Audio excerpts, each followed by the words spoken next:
Welcome everyone to the Animal Health Career Panel. My name is Scott Culbertson. I am the Connected Learning Coordinator for Southwest Washington.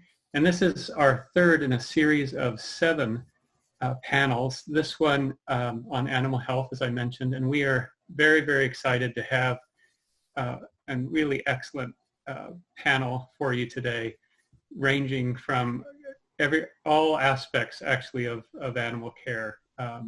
Expertise online today. So we're excited to bring that to you. Thank you to the students who submitted questions in advance. We are going to do our best to get to all of those. And so this panel, much like the others, is brought to you by Career Connect Southwest, which is a program of ESD 112. And now I'd like to introduce Chad Mullen, who is our moderator for today. And will be taking us through the questions and the discussion. So, Chad, over to you. Thank you, Scott.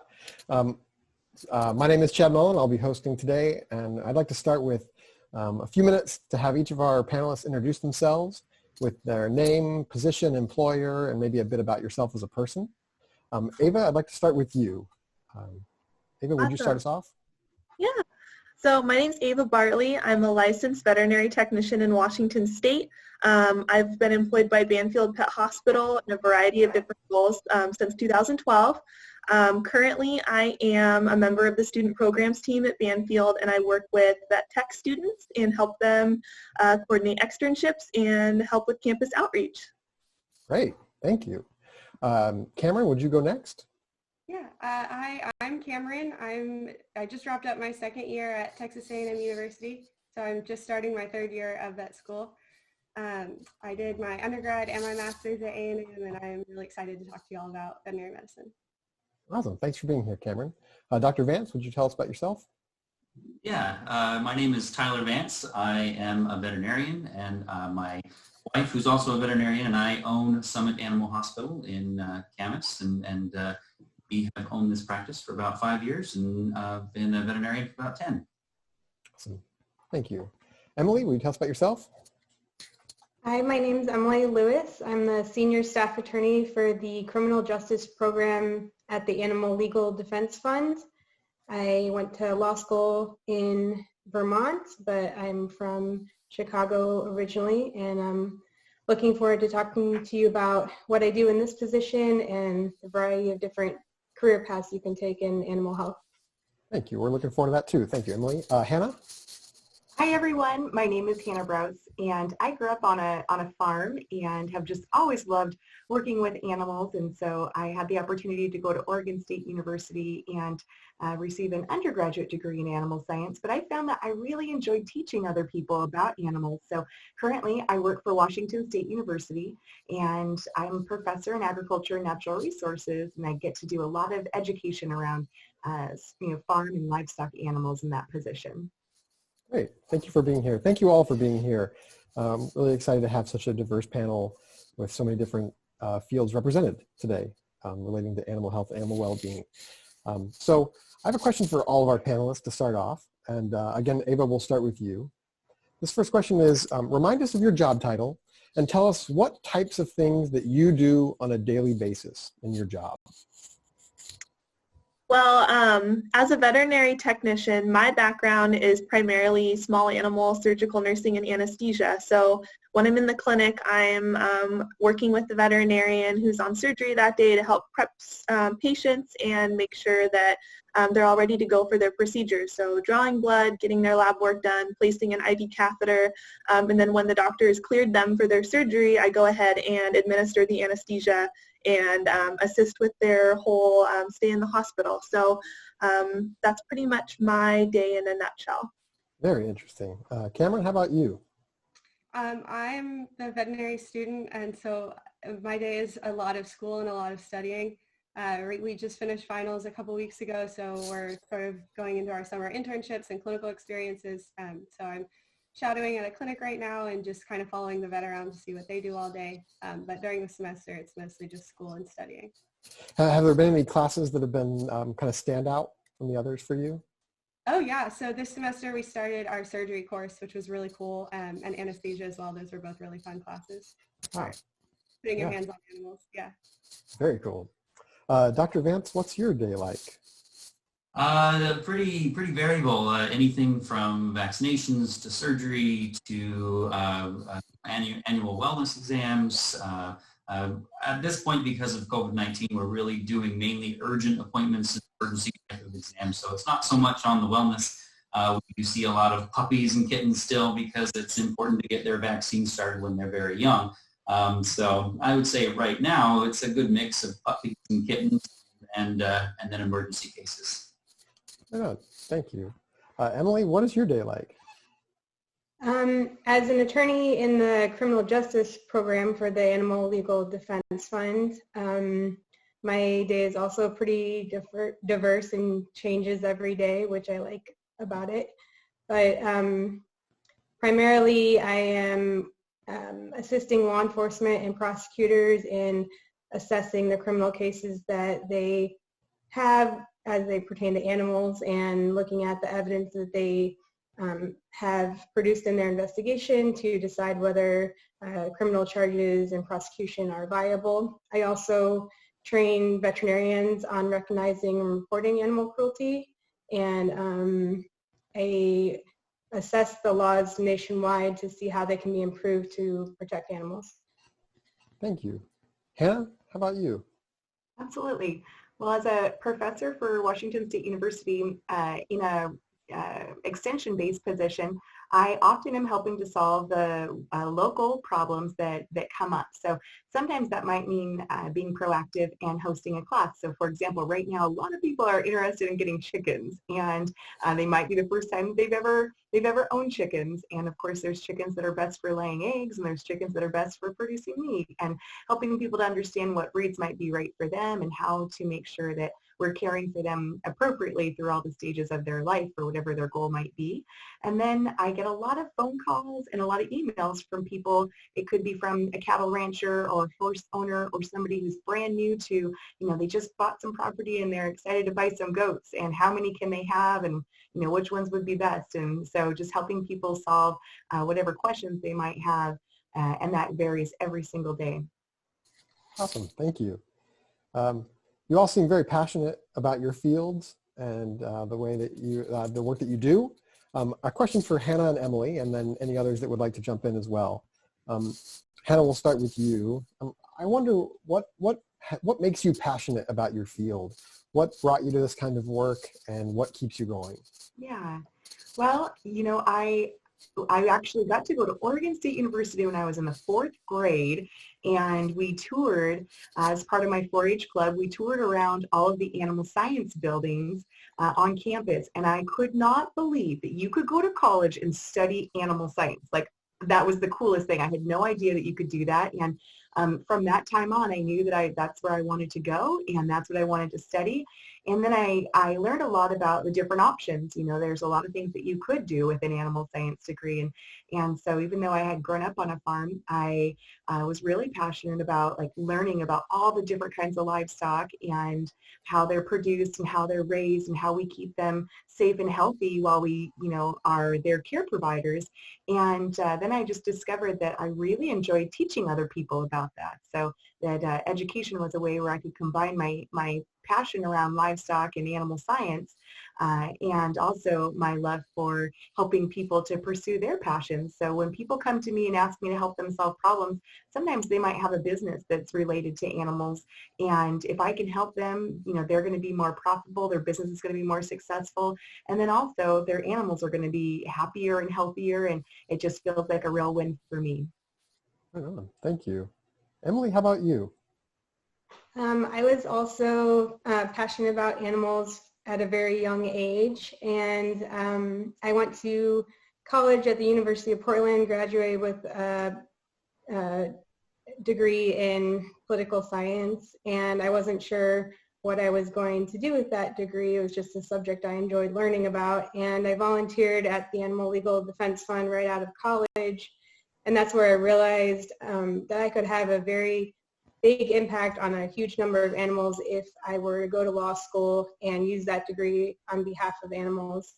So I did that, and through that experience I realized that the criminal justice realm and animal welfare and where they intersect was where I had the most interest. I felt compelled by how vulnerable animals are, how much they rely on people to do right by them, and I felt strongly about holding people accountable who did not treat animals well, and at the same time rescuing those animals from those situations. And prior to my position currently, I was for about a decade the attorney for the investigations department at the Oregon Humane Society, where I had the opportunity to literally remove animals from situations that were terrible for them to be living in. And really what keeps me going is the resiliency of animals and their ability to come back from situations like that are unimaginable and trust people again and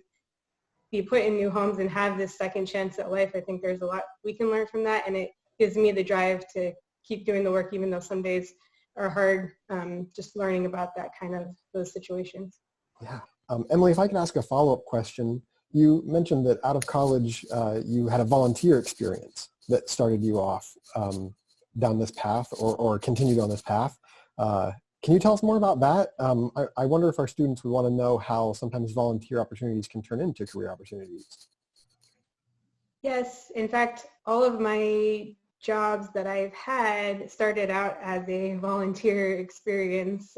That's been the way because I am generally kind of a shy person, so my networking skills aren't that great. And so it was better for me to volunteer at a place where I wanted to work or I thought that I wanted to work and experience that environment and have them experience my passion for the cause and my ability to do good work and improve their organization or their mission.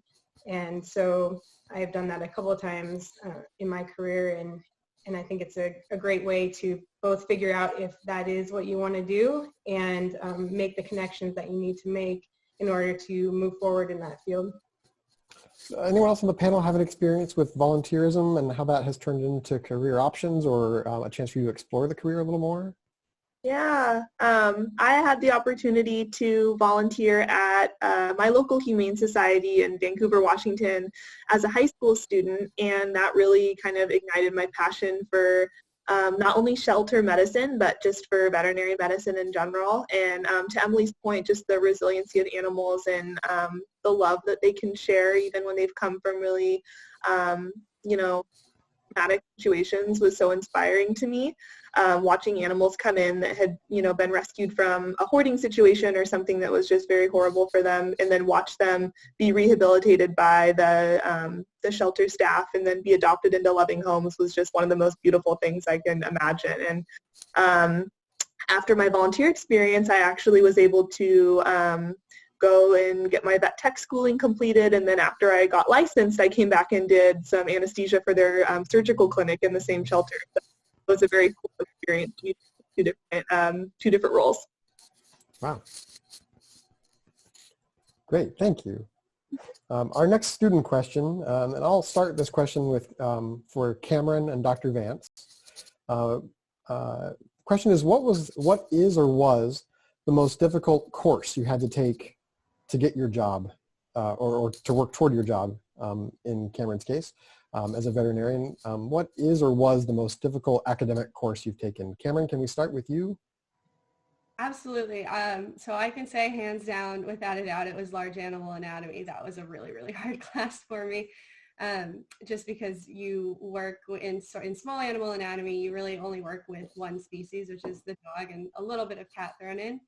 And with large animal, they bring in, you've got goats, cows, horses, chickens, pigs. There's just a lot more to learn. And so I really, really struggled with that. And then, so I would sort of recommend maybe getting some anatomy experience before you head off to vet school. And as an undergrad, I would say it was molecular biology, which is anatomy of cells. So you can kind of tell that anatomy is not my strong suit. But yeah, those are the two I really struggled with. How did you get support through those? Were you able to just push through, or did you use anyone else's support for that? For the molecular biology class in undergrad, I was a little more hesitant to reach out because it was one of my sophomore classes. I was kind of young and just thought I could do it myself, and that it didn't go that well for me.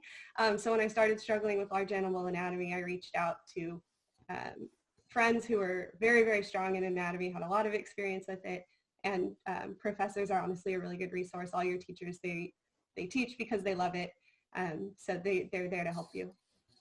This is a question for all of the panel, anyone who cares to contribute to it. The question from a student is, although I love science and animals, it would be difficult for me to work with sick and injured animals. Should I consider a different career path? So maybe we'll go down our line here if you'd like. Ava, would you start us off with that if you have a contribution to that? Yeah, I certainly can relate to this question, and I think that it's one of the more scary areas of veterinary medicine, handling traumatic cases and animals that are very, very sick and very injured. What I will say is that going through the schooling and really diving into the profession will give you the tools and the knowledge you need to really help. And, you know, rather than just being somebody that doesn't have the medical background, you're really able and empowered to improve that animal's well-being. And when you're well equipped with the tools to help, I think that it becomes a little bit less scary, and you can just kind of put on your work hat and you just get to it. So I would encourage anybody with the passion to at least try it out and, you know, see if, you know, when given the proper tools, that it could be something that they would really enjoy to do, even though it's scary. Cameron, any advice for our students who love animals but are a little hesitant about working with sick or injured animals?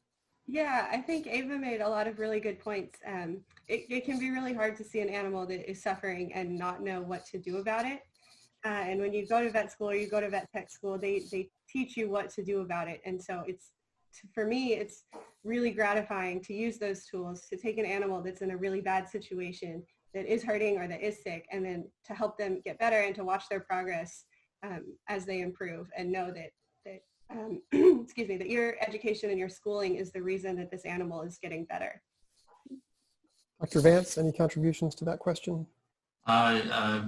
There's a really difficult thing that is not easily taught, and that is to be able to recognize the suffering of the pet, and to know that you can a pet, you can improve their quality of life, or when it comes down to it, euthanasia is a really big part of our job, unfortunately, and one of the hardest things that you can do. But when it comes to easing the suffering and you know, helping a pet that doesn't have the ability to help themselves, that is you know, something that we have to deal with on a regular basis.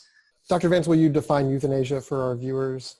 Yeah, so euthanasia is a humane end of life, meaning putting an animal down that is beyond the point of helping. You know, one of the most gratifying things we can do is to have a sick pet come in and then be able to walk out that front door a much happier animal, but unfortunately that doesn't always happen.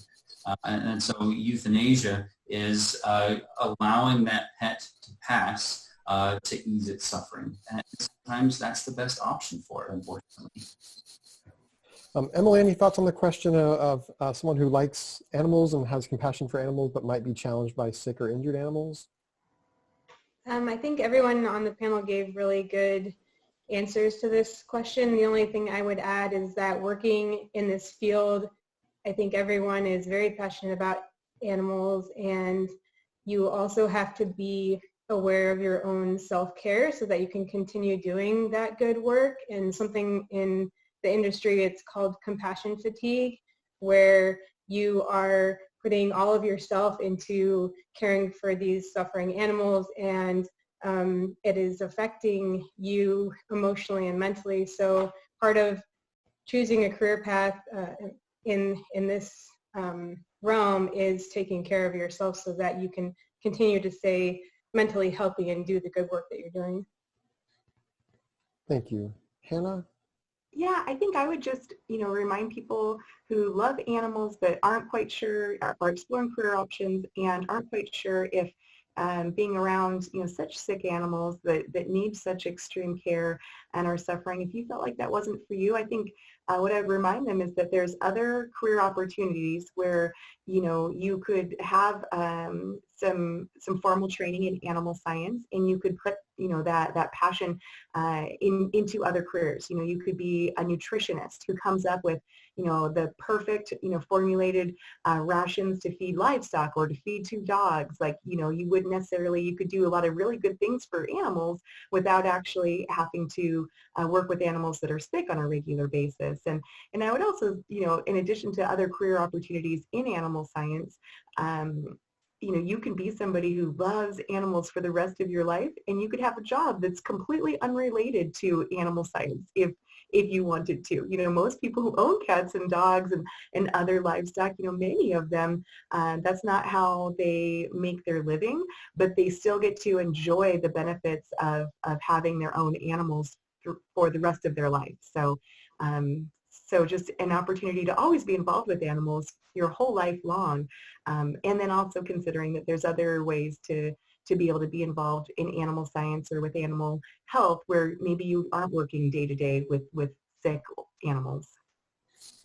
Thank you.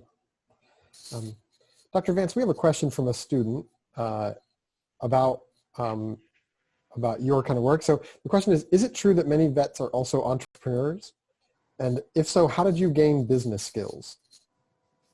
I would say that yes, a lot of veterinarians have to be entrepreneurs. They have to be able to come up with new ideas to promote themselves. There's a lot of competition in the business, and being unique and setting yourself apart is very important. I would say that a lot of the things that I've learned about business have been I've had to learn it over time. There are a lot of opportunities to learn about business. In vet school, there's clubs that you can be in to learn about how to run a business. I wasn't too smart in vet school, and then I didn't become a part of those clubs. And then afterwards, I was kicking myself. And so relying on staff is very important. Relying on other veterinarians can be very helpful. I have some very good friends who have been business owners for a long time, going back to relying on friends and family to help you learn things so that you can better yourself and better your business is pretty important. Thank you. Cameron, we have a question related to schooling that I wonder if you'd start us off here. Student asks, my grades in high school are only average. What advice do you have for me if I still want to work in animal science? I would say first, don't in any way let that stop you from pursuing a career in animal science. I think the best advice that I can give anyone who thinks they want to be a veterinarian is just take it step by step. So don't worry about, right now you're in high school, you don't have to worry about getting into a great vet school. So first focus on getting into college. And then once you're in college, focus on what you need to do to get to vet school. And once you're in vet school, focus on what you need to do to pursue, if you want to pursue like a specialization and do a residency type career path. So I would say if you just have average grades now, that's okay. Go to college and get the grades you need and get the clinical experience you need, and that'll help you get into vet school. I can say I did not have the best grades in college.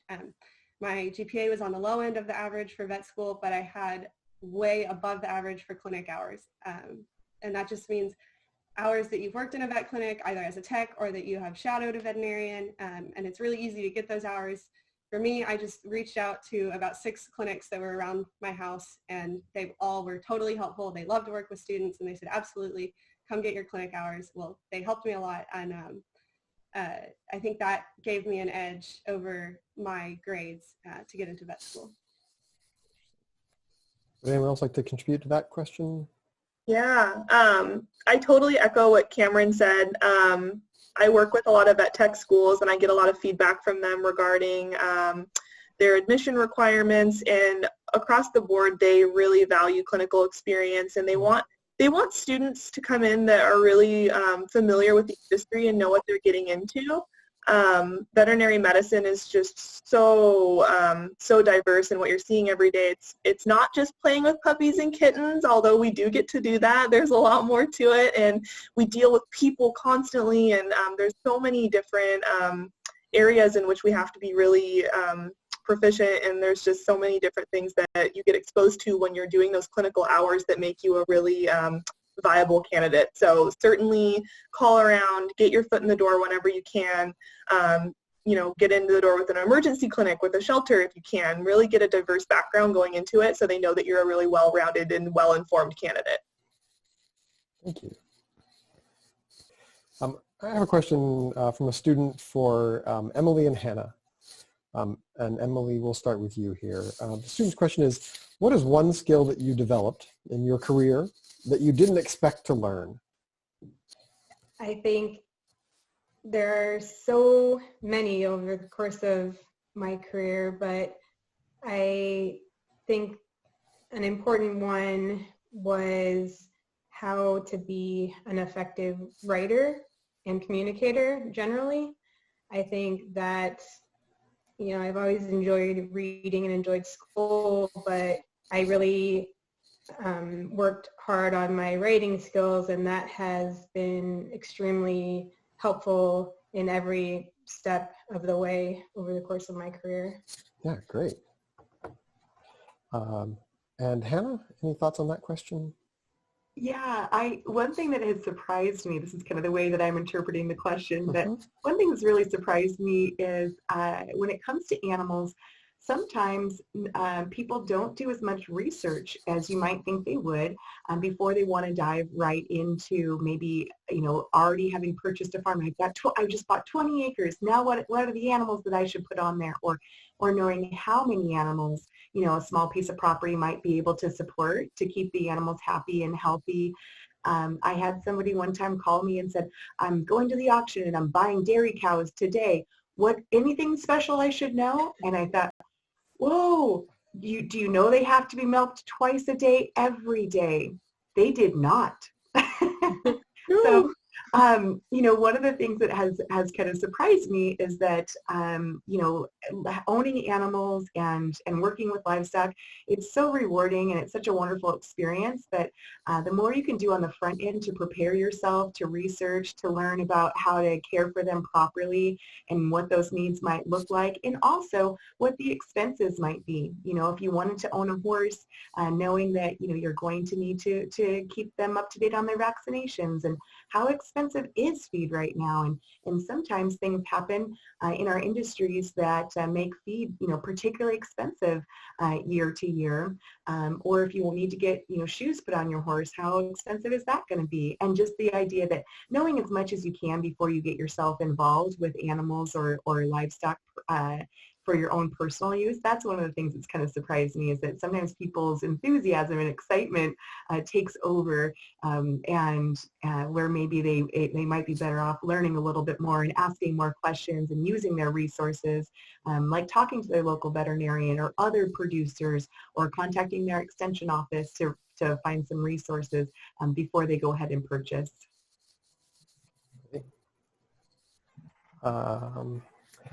A question for all of the panelists from a student. The student asks, did you have any mentors along your way? Someone who you felt comfortable talking with about your career goals or your career path? Yeah, so we'll do the short version. Would anyone like to start with that? Did you have any mentors coming up?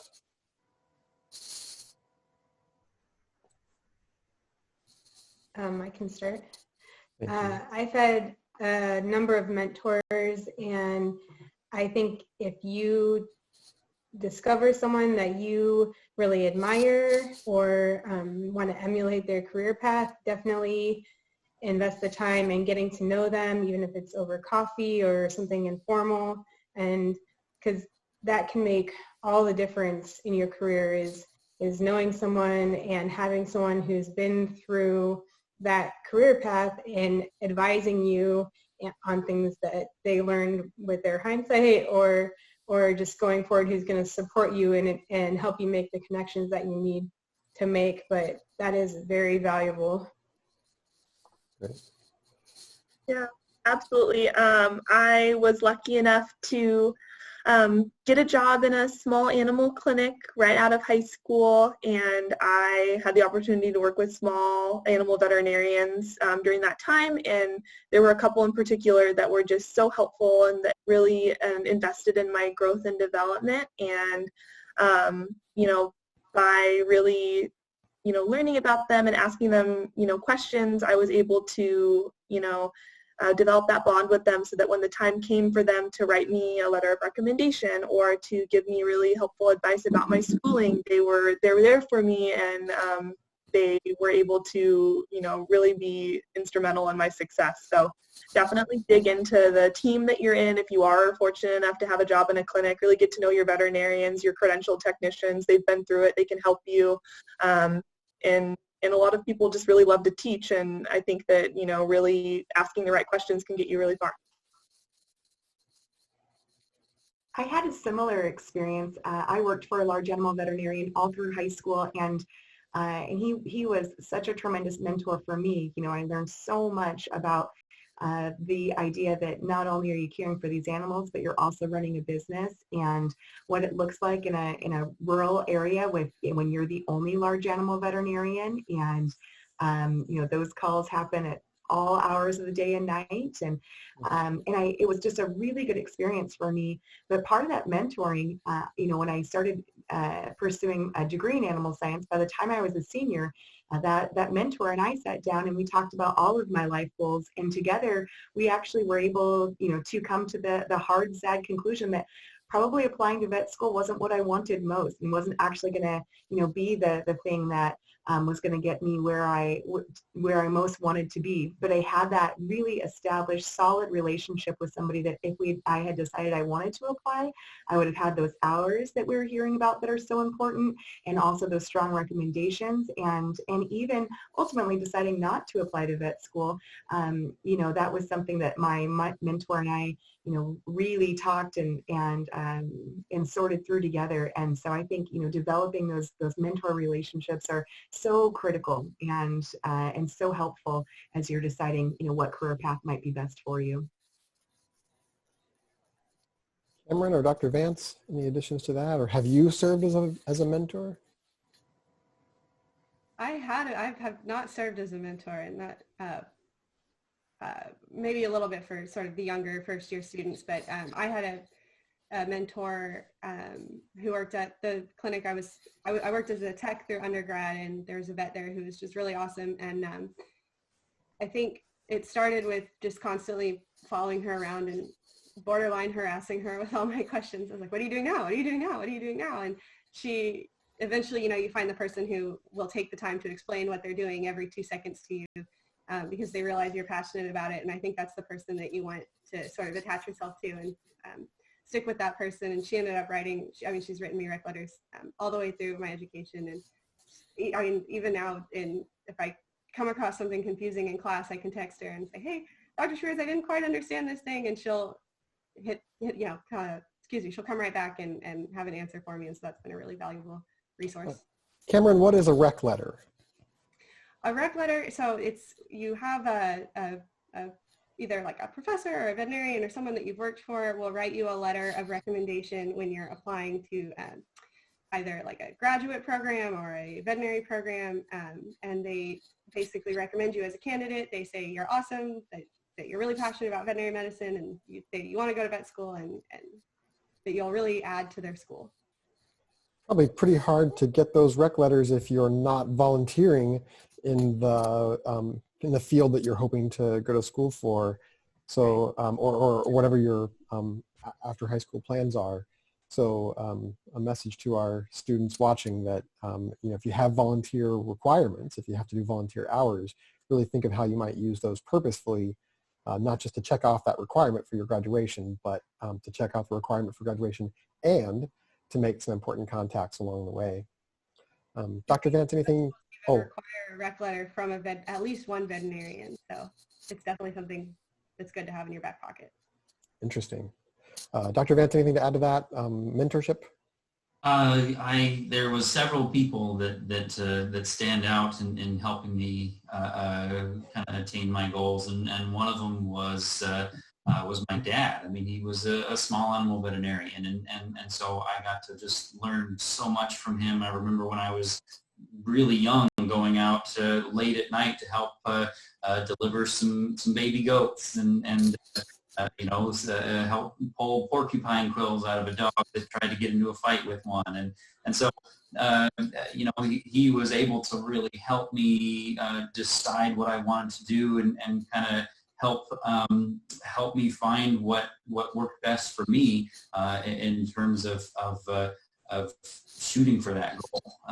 And then even just the some of the mentors that were given to me by the school. I went to Washington State University, go Cougs, by the way, and they assign you a mentor while you're there to help you kind of pursue your ultimate goals, and they were so great. They really knew their stuff, and that helped me so much in just fine tuning the classes that I would take and the volunteer opportunities that I made. So it really was so helpful to have several people to rely on. Great, thank you very much. This is a very pragmatic question from a student. Student asks, is there demand for your job? Meaning, are there positions available, and it looks to be like there will be positions available in the foreseeable future. And do you know the entry-level pay for positions in your field? And maybe we'll go kind of in some reverse order. So maybe we'll start with Hannah and then go to Emily next. Hannah, are you familiar with the kind of job prospects in your field? Yeah, gosh, what an interesting time to be thinking about that. That's right. Most of our students at Washington State University have been sent home and are receiving online education right now. So it's an interesting time to be thinking about that for sure. Whenever there's disruption with our economy, that can mean that there's a downturn in the job market, and we expect that through the university system that will that this is something that will hit us. But if you are somebody who has and I guess this could be true for not just in animal science, but in any area that you're particularly interested in. If you have a true love or a passion for a subject or a content area, a wonderful way to be able to share that with others is through education and through teaching. And so maybe that could be, teaching at an elementary or a high school. I taught high school agricultural education, and one of the classes that I got to teach was animal science. And I really, really enjoyed the opportunity to get high school age kids excited about that.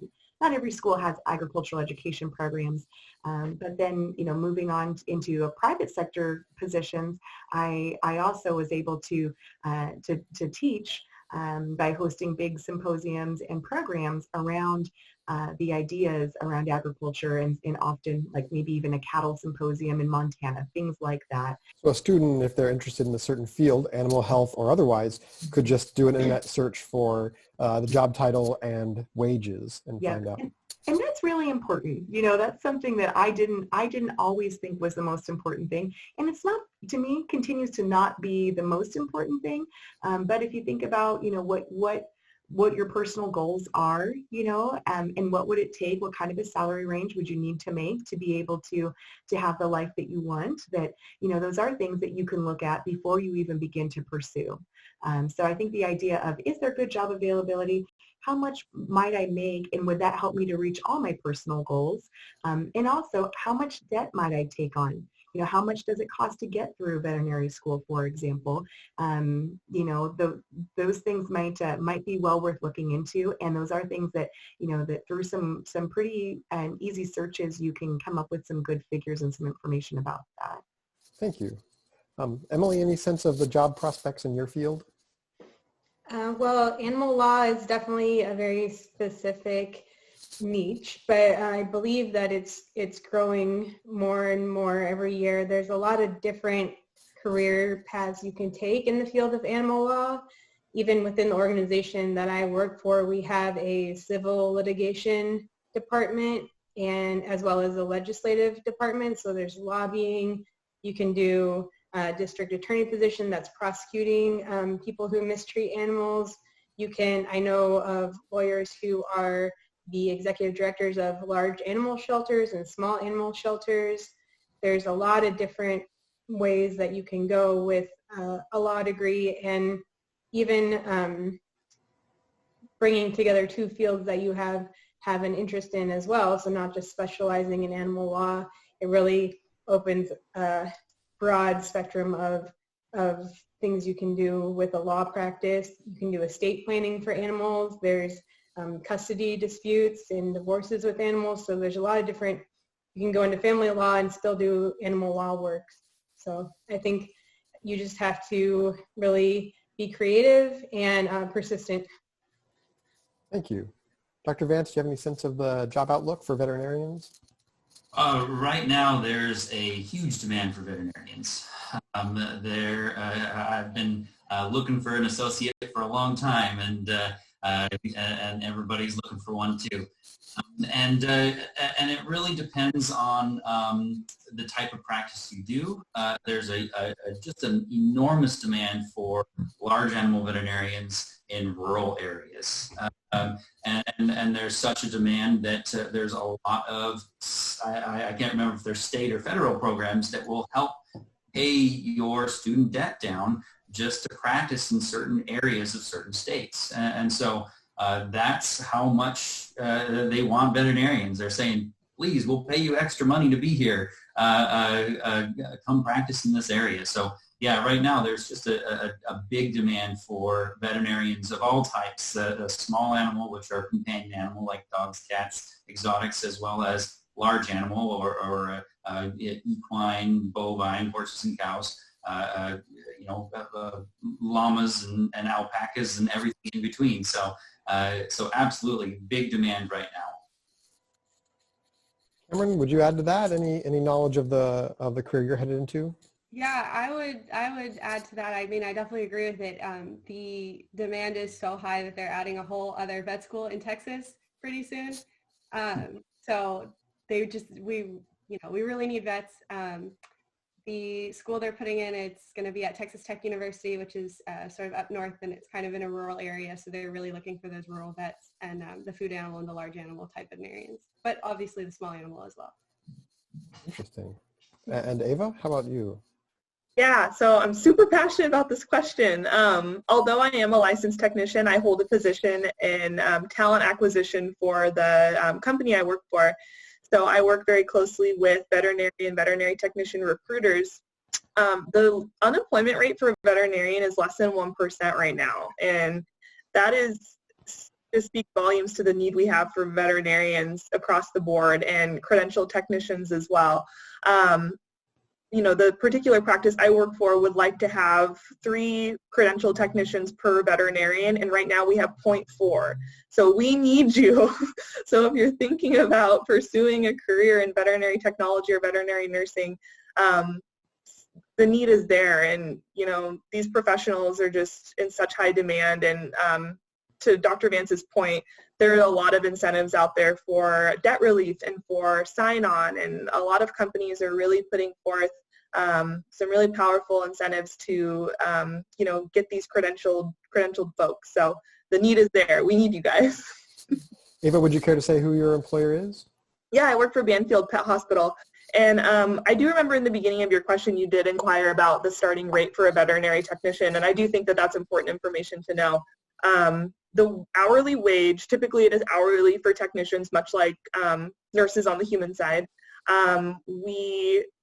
It really depends on where you're practicing. However, the hourly wage you can expect as a credentialed technician is somewhere between like $18 to $30 to $33 an hour. Again, that could change depending on what area of medicine you're working in, whether you're working with a large animal veterinarian or if you are working in like a small animal emergency or specialty. So certainly do your research and make sure you're getting into a wage you're comfortable with, but it does vary quite a bit. Thank you for that. Folks, we are down to our last question. So our final question from a student is, do you have any final advice for me as I have an interest in pursuing a career in animal health? And we'll go in alphabetical by first name. So Ava, that means back to you with Emily following. Ava, any advice for our young folks watching? Yeah, definitely. Again, if the passion's there, I just so highly encourage you to follow it and really explore different areas of animal science. If you think that you're interested in small animal only, give large animal a try. Go and work with some livestock and see if that really speaks to you and really sparks your passion, because you never know until you try it. And again, with the mentorship, really, invest in those bonds you make with folks you meet in those professional settings, because their insight can be so incredibly powerful. So to Hannah's point, having that advice about, what she should do with her, with her schooling going forward. I had similar experiences thanks to the mentorship I had. So really just put yourself out there, and sometimes it's a leap of faith, but it's worth it. Thank you, Ava. Emily, any advice for our students watching? Any last advice? Yeah, I have two pieces of advice. First, there's this saying that goes, if you do work that you love, then you don't work a day in your life. And that is so very true. Having experienced it, I really would encourage you to, to do something that you love. And if you aren't enjoying it, working is so much of your life. Don't stay doing a job that you're unhappy with. And my second piece of advice is to send thank you notes. If you are trying to make connections with people, it's those tiny gestures that really will make you stand out to someone, and they'll remember you later when it matters. Great, that's wonderful advice. Hannah, any advice for our students watching? Yeah, gosh, I would just follow up with what we've heard so far, but I think that the more experience that you can collect, whether that's volunteer experience or having a mentor, the better. Like, deciding what you're going to do for a career, it's a big commitment, and this, especially if you're hoping to get into, veterinary science, like, it's a huge undertaking, but if you are a hard worker, like not everybody's a hard worker around you, and if you're a hard worker, and you apply your passion to that, gosh, the opportunities that you might have in any segment of animal science or animal health, there are plenty of opportunities out there. And just one thing I would share would be, I took my passion and interest abroad. So I actually had an opportunity to work on cattle ranches and sheep stations in Australia and New Zealand and down in Argentina. And I just learned so much more about how other cultures even raise livestock and how they treat them and how they value them. And rolling a passion that I had, animals and livestock, into international travel was a really cool opportunity too. So just something else to kind of keep in mind, that the more experiences that you can gather and more information that you can get as you're making these big decisions, the better. Great. Thank you, Hannah. Cameron? I think in addition to the sort of study hard, get your animal experience advice, the piece of advice that I wish I had was not to get frustrated or get down on yourself, because I think there's going to be a lot of people around you that are very discouraging, not on purpose, but you say things like, I want to go to vet school, or I want to work in animal health. And then they'll reply with, oh, that's such a hard field to get into. I heard vet school is harder to get into than medical school. And you just kind of, it can kind of mess with your head, and you start thinking, oh, maybe I'm not smart enough or not driven enough, or maybe I don't belong in this field. And that's not true at all. If you have the passion, and if it's what you love to do, then go for it. Thank you, Cameron. Dr. Vance, will you close us off with that question? Yeah. So kind of following up on especially what Hannah said, put yourself out there, volunteer. I was always, especially in high school and early college, I was an introvert. I would not actively get out there and get out of my comfort zone. But once I was in vet school and I realized that I needed to start doing that, just the opportunities that I had, it was incredible. During school, I was able to work with grizzly bears in the research center. I was able to bottle feed baby bighorn sheep. I was able to work with fish and game wildlife, looking at parasites and infectious diseases in deer population. And I would have never had those amazing opportunities if I didn't put myself out there and walk up to somebody and said, hey, I'm a vet student. Can I help? I've got an extra couple of hands here. And it's amazing the amount of people that will say, yeah, come on down. Let's do this. Let's have some fun. And you can learn so much. And I wouldn't have had those opportunities if I had said, nah, I don't want to go talk to that person. I'm going to go home. And so it took me a while to realize that. And in high school, it's a great time to do it, to get out there and work with some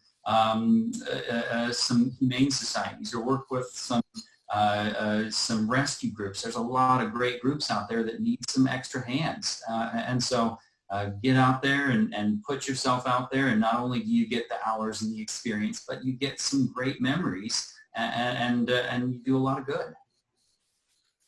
Thank you. Mm-hmm. Well, we're out of time for today. I'd like to thank our animal health panelists for joining us for our third virtual career panel. And students, I hope you learned something about a job that you didn't know much about before, and I hope that you're inspired by these professionals. Panelists, thank you so much. And I'll turn it over to Scott to close us out. Yeah, and I want to echo that. Chad, I want to thank the panelists for joining us today. I speak for Chad. I think just personally, we could go on for a couple hours with you guys and really enjoy it. And if anybody has the answer to how to reverse 40 years of career experience, give me a call and maybe I won't retire. But thank you for your time. Students, keep the questions coming. Next week, we have the Natural Resources panel and an exciting group of professionals for that session. So check back in next week. We're excited to keep these panels going through the end of the school year. And we will conclude with that, and a great big thank you to our panelists once again.